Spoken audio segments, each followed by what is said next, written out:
Kiev et Moscou prétendent tous deux à salaire des combats féroces à Bakhmout, dans l'est de l'Ukraine. La ville est devenue le symbole de la résistance ukrainienne pendant plusieurs mois. Les forces ukrainiennes et russes ont déclaré lundi lutter contre les « combats violents » pour le centre Bakhmout, dans l'est de l'Ukraine, et que Moscou a tenté saisir depuis l'été au prix forte perte. Le centre-ville plus proche que nous sommes, plus difficiles sont les combats. Les détachements d'assaut Wagner ont attaqué dans plusieurs instructions en essayant d'émêler la défense nos troupes et se diriger vers les quartiers centraux, a déclaré le commandant des forces terrestres ukrainiennes Oleksandr Syrski cité qui le matin par le centre presse l'armée. Plus nous sommes proches du centre-ville, plus les combats sont difficiles, il y a d'artillerie, a déclaré Evgeny Prigojine, patron de Wagner dont les hommes sont en première ligne des combats pour Bakhmout.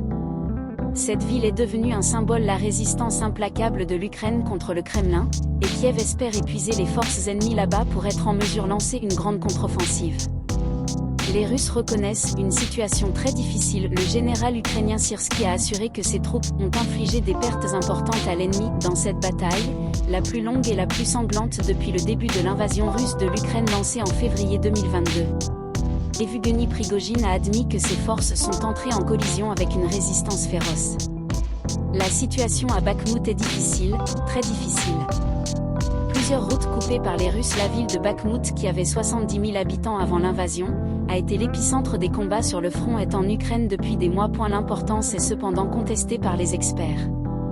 Dans ce contexte, certains en Ukraine s'interrogent sur nécessité Kiev continuer se battre. Cette ville dont la défense implique également de lourdes pertes l'armée ukrainienne et il risque d'augmenter si les troupes russes parviennent à entourer le Bakhmout lorsqu'ils ont déjà réussi à réduire plusieurs voies importantes fournitures soldats ukrainiens.